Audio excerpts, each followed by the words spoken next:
você tá pedalando mais na pandemia? Olha, tem números aqui que mostram que muita gente comprou bicicletas, viu? A venda de bicicletas cresceu 50% no ano passado. Só as elétricas tiveram um aumento de 28% de comercialização. Os dados são da Aliança Bike. Com a pandemia, você tem, então, esse número maior de gente na rua com bicicleta ou comprando bicicleta, mas o setor está sofrendo com a falta de componentes para as bikes. Tem a questão do dólar, né? A combinação com o dólar alto também encareceu o preço das bicicletas. A gente vai entender um pouco mais desse contexto, desse cenário aqui em São Paulo e no Brasil, conversando com um diretor executivo da Aliança Bike, que é o Daniel Gucci. Tudo bem, Daniel? Bom dia. Bom dia, Adriana. Bom dia, Mauro. Bom dia aos ouvintes da Nova Brasil FM. Oba! Bom, eu gosto de andar de bicicleta, tenho um pouco de medo ainda de andar na cidade, mas as pessoas parecem que estão perdendo medo, hein? Você atribui esse crescimento de 50% no ano passado a quê, hein, Daniel? Esse crescimento, primeiro, é bastante expressivo, considerando todo a série histórica do setor de bicicletas. Pelo menos nos últimos 20 anos, a gente não viu um movimento tão intenso no aumento da demanda. Isso aconteceu especialmente porque a bicicleta ela se transformou globalmente numa espécie de símbolo de combate à pandemia, quer dizer, aliado ao combate à pandemia, permitindo que as pessoas, trabalhadores de atividades essenciais, fizessem deslocamentos com segurança, famílias que queriam fazer o seu lazer, a sua atividade física, passaram a fazer com a bicicleta. A própria OMS, Organização Mundial da Saúde, passou a indicar o uso da bicicleta como atividade física, como prática esportiva, ou como meio de transporte, principalmente. Então, ela se tornou um símbolo, e isso fez com que ela, enfim, tivesse uma procura global imensa. O Brasil não foi diferente disso, isso aumentou a demanda, o setor passou a crescer para tentar dar conta do aumento da demanda, mas a pressão foi tão grande que o mercado, especialmente asiático, que é responsável por 90% da oferta de componentes para as montagens de bicicletas no Brasil,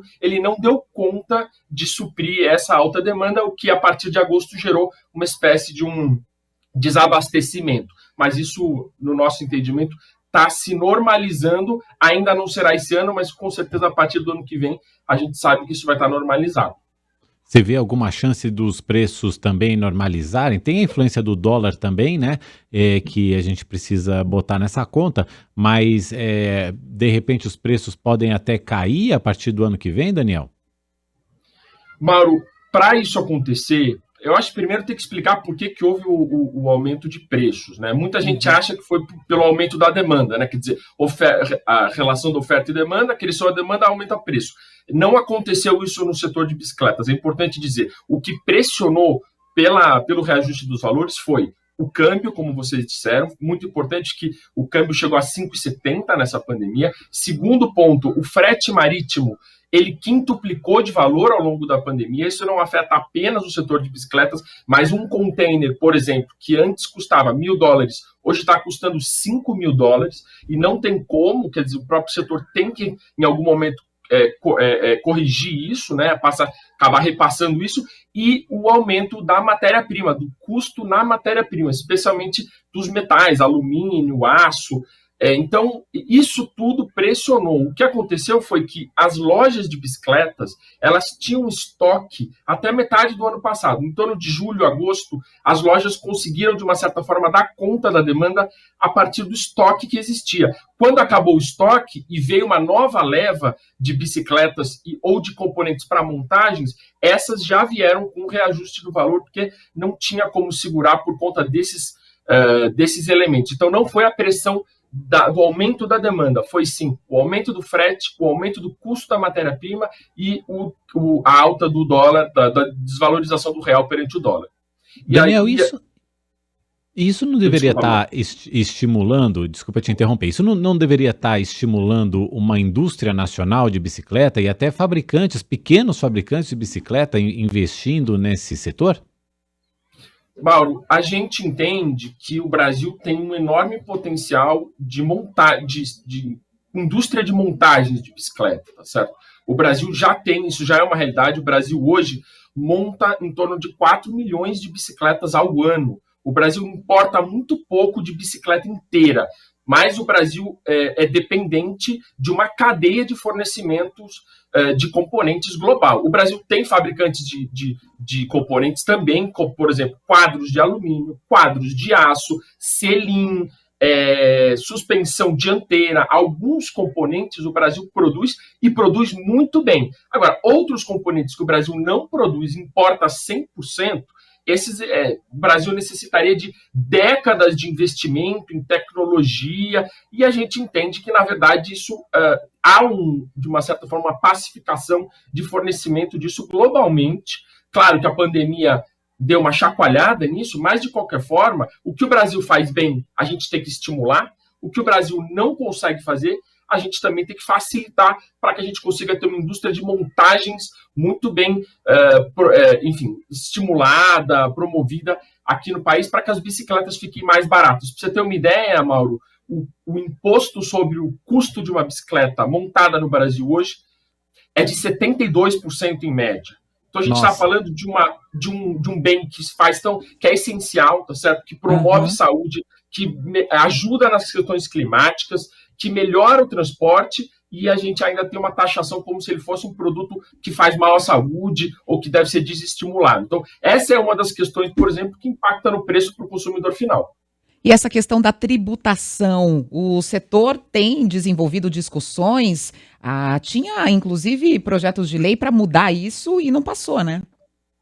Sim, Adriana, a gente, na verdade, o Congresso Nacional tem pelo menos 50 projetos de leis que tratam de imunidade tributária para bicicletas, redução do IPI, redução de outros tributos, mas é muito difícil que o legislativo atue sobre essa pauta. Essa é uma pauta quase que exclusiva do executivo. E a gente tem tido conversas muito boas com o Ministério da Economia. Recentemente, nós conquistamos a redução da TEC, da Tarifa Externa Comum, de câmbios e cassetes de bicicletas, que o Brasil importa 100%, mas ainda há muito a se avançar, exatamente porque o governo ainda não tem uma compreensão do papel importante que a bicicleta cumpre na sociedade, para as pessoas, exatamente como um bem que precisa ser estimulado. Então, por exemplo, a bicicleta elétrica, como vocês citaram, o mercado brasileiro, apesar de ter crescido, ele é de apenas 1%, um pouco menos de 1%, de todo o mercado de bicicletas. Então, 1% de tudo que é bicicleta elétrica. Na Alemanha já chegou em 40%, na França chegou em 50%, o Brasil está em 32.110 unidades vendidas por ano de bicicleta elétrica, o que é nada, está crescendo, mas é nada. Por que isso acontece? Porque a bicicleta elétrica ela é cara para o consumidor final, para a capacidade de compra do brasileiro, o preço médio dela é de R$6.000 médio no Brasil, e a gente tem uma carga tributária sobre o custo de 85%. Na bicicleta elétrica, ela é acima. Por que ela é acima da bicicleta convencional? Porque o IPI, que é regrado pela essencialidade do produto, pela Constituição Federal, o IPI ele é de 35% no caso da bicicleta elétrica. Para ter um comparativo, bebida alcoólica, rum, whisky, fogos de artifício, bala para revólver, todos esses produtos pagam menos IPI do que a bicicleta elétrica. Não faz sentido, tá certo? É um contrassenso descumprindo a própria Constituição Federal. É a questão da gente ter que rever as nossas prioridades. Daniel, para terminar, para o nosso ouvinte ter uma noção, para quem quer ter uma boa bicicleta para ir ao trabalho ou para usar como lazer também aos finais de semana, se mexer um pouquinho, praticar um pouco de exercício na cidade, aqui em São Paulo. Quanto essa pessoa hoje precisa desembolsar, Daniel? E só como comparativo, eu sei que o ouvinte vai até se assustar. A quanto pode chegar o preço de uma bicicleta hoje em dia? Ótima pergunta, Mauro. Primeiro tem que entender quais que vão ser, de fato, os usos dessa pessoa, as necessidades dela, né, as expectativas que ela vai ter com esse veículo, né, ou com esse instrumento de lazer, de atividade física.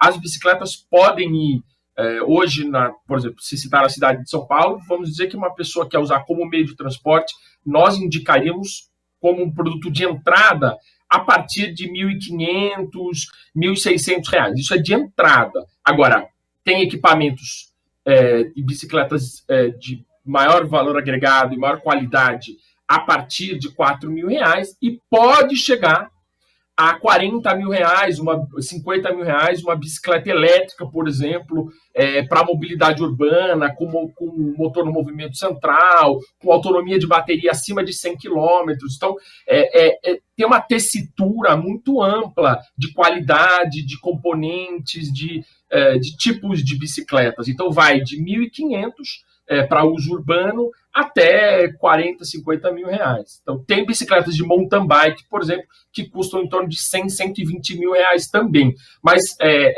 claro, aí a gente está falando de um uso muito específico, muito especializado, alto rendimento para atletas, né? Então, é isso, vai de um produto bem acessível. Claro, tem bicicletas mais simples que custam em torno de 800 a mil reais, mas muito provavelmente para a maior parte dos usos a pessoa vai ter problemas, vai ter que trocar componentes. Então a gente indicaria como piso, digamos assim, de investimento inicial em torno de R$1.500, R$1.600, até, como eu disse, em torno de 40, 50 mil. A gente agradece muito pelas informações e pela participação do Daniel Gucci, que é diretor executivo da Aliança Bike. A Aliança Bike é a principal organização que une toda a cadeia da bicicleta no Brasil, desde tanto quem produz, quem importa, quem comercializa e quem usa a bicicleta no dia a dia. Daniel, muito obrigado pela sua participação. Volte sempre aqui ao Nova Manhã, porque a gente sabe que o nosso público aqui em São Paulo anda bastante de bicicleta, gosta muito desse tema. Obrigado, viu? Obrigado, Mauro. Obrigado, Adriana. Um prazer.